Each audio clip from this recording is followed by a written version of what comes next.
پائے تخت عبدالحمید ڈرامہ اس وقت اپنے 5ویں اور شاید اپنے آخری سیزن میں پہنچ چکا ہے، جہاں اس میں ایک بڑا انکشاف محمود پاشا کی غداری کا ہوا ہے۔ یقیناً یہ خبر سن کر ہر دیکھنے والا پریشان ہو گیا کہ سلطان عبدالحمید کے قریب ترین افراد میں سے ایک محمود پاشا کیسے غدار ہو سکتا ہے۔ محمود پاشا کون تھا اور سلطان عبدالحمید کے ساتھ اس کا کیا رشتہ تھا، اور کہاں کہاں اس نے سلطان کی مدد کی اور کہاں کہاں سلطان کو دھوکہ دیا، ان تمام باتوں کے بارے میں ہم آپ کو آج کی اس ویڈیو میں بتانے والے ہیں۔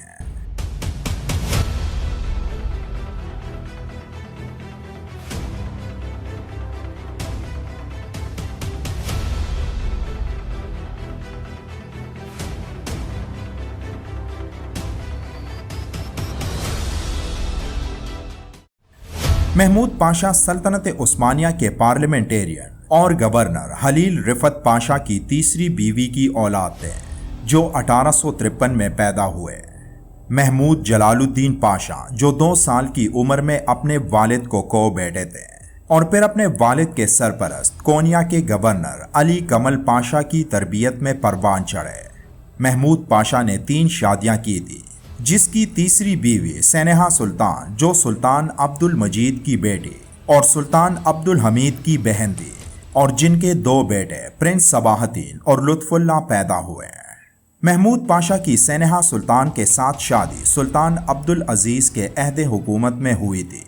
لیکن جب سلطان عبدالعزیز سے بادشاہت چھین لی گئی تو تب سلطان عبدالحمید ان کی جگہ نئے سلطان مقرر ہوئے، اور سلطان عبدالحمید کے قریبی رشتہ دار ہونے کی وجہ سے محمود پاشا 30 مارچ 1877 کو وزیر کے عہدے پر فائز ہو گئے۔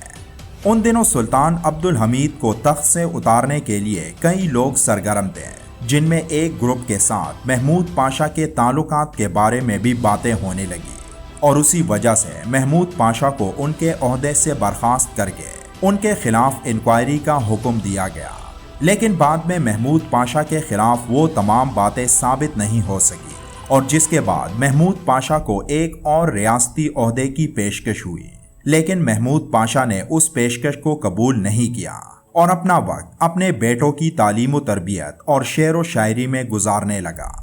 محمود پاشا کے دونوں بیٹے اس دور میں ایک بڑا نام بنانے میں کامیاب ہو گئے، اور اپنے والد کی طرح ان کی دلچسپی بھی سیاست میں زیادہ رہی۔ سیاسی طور پر محمود پاشا کے دونوں بیٹے سلطان عبدالحمید کے خلاف چالیں چلتے رہے، جن کا علم جب سلطان عبدالحمید کو ہوا تو انہوں نے محمود پاشا کے دونوں بیٹوں کی گرفتاری کا حکم دیا، جس کی وجہ سے پرنس صباح الدین اور لطف اللہ دونوں وہاں سے بھاگ کر پیرس پہنچ گئے، اور وہاں سے ینگ ترکس تنظیم کے لیے کام کرنا شروع کیا، جو سلطان عبدالحمید کے سب سے بڑی مخالف تنظیم بنی۔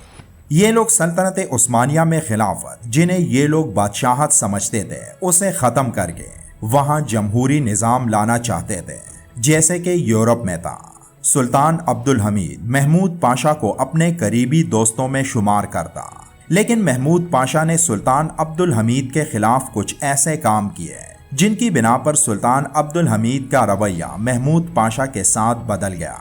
محمود پاشا جو ینگ ترکس نامی تنظیم کے ساتھ مل گئے، اور جن کو براہ راست فری میسن تنظیم فنڈنگ کرتے، اور جن کا مقصد ایک ہی تھا،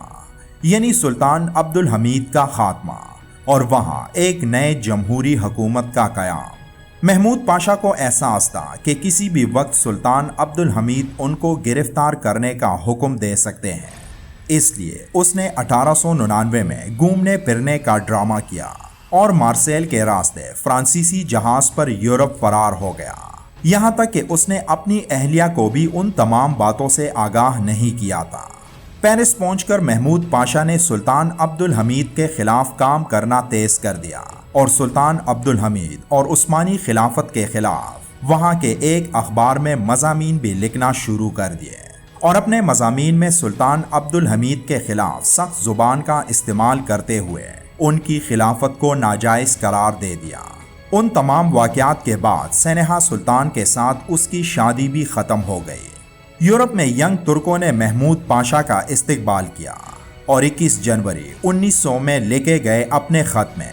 اپنی قابلیت اور قانون کے ساتھ اپنی وفاداری بیان کرنے کے بعد محمود پاشا نے سلطان کی حکمرانی کے انداز پر تنقید کی تھی جو یورپی پریس میں شائع ہوئی تھی اور جس میں سلطان کو نشانہ بنایا گیا تھا۔ اسی دوران محمود پاشا کو خبر ملی کہ ان کی تمام جائیدادیں ضبط ہو چکی ہیں، لیکن محمود پاشا نے اس صورتحال پر زیادہ توجہ نہ دی اور وہ اپنا خرچہ اٹھا کر لندن میں ایک عثمانی اخبار کی اشاعت کے لیے 29 مئی 1900 کو اپنے بیٹوں کے ساتھ انگلینڈ چلے گئے اور اس عثمانی اخبار کو 1 جولائی 1900 سے لندن میں شائع کروانے میں کامیاب ہو گئے، جس کا مقصد سلطان عبدالحمید کے خلاف نفرت انگیز مواد چھاپ کر ان کی شخصیت کو متاثر کرنا تھا۔ ساتھ ساتھ اس عثمانی اخبار میں محمود پاشا نے مذہبی دلائل کو اجاگر کرتے ہوئے یہ اعلان کیا کہ عبدالحمید نے خلافت پر قبضہ کیا ہے اور اپنے اس بیان کو ملک کے اندر اور خاص طور پر عرب صوبوں میں تقسیم کیا۔ محمود پاشا اور اس کے بیٹوں نے اب یورپ میں قیام پذیر نوجوان ترکوں کے ساتھ مل کر کانگریس کی تیاری پر کام شروع کیا۔ اگرچہ محمود پاشا کو اس وقت ان کی بیماری کی وجہ سے کانگریس میں صدارت کے لیے معزول کر دیا گیا تھا، لیکن اس کی بیماری کی وجہ سے محمود پاشا کو اعزازی صدر کے عہدے پر فائز کیا گیا تھا اور شہزادہ صباح الدین کو کانگریس کا انتظام سنبھالنے کے لیے چیئرمین منتخب کیا گیا تھا۔ پھر 1903 میں 48 برس کی عمر میں برسلز میں اس کا انتقال ہوا۔ سلطان عبدالحمید نے ان کی لاش کو استنبول لانے کا کہا، لیکن ان کے بیٹوں کا کہنا تھا کہ جب تک ملک میں آئینی بادشاہت کا اعلان نہیں کیا جاتا تب تک وہ اسے واپس نہیں کریں گے۔ محمود پاشا کی آخری رسومات فرانس کے ایک ترک قبرستان میں ہوئی اور وہیں اس کو سپرد خاک کر دیا گیا۔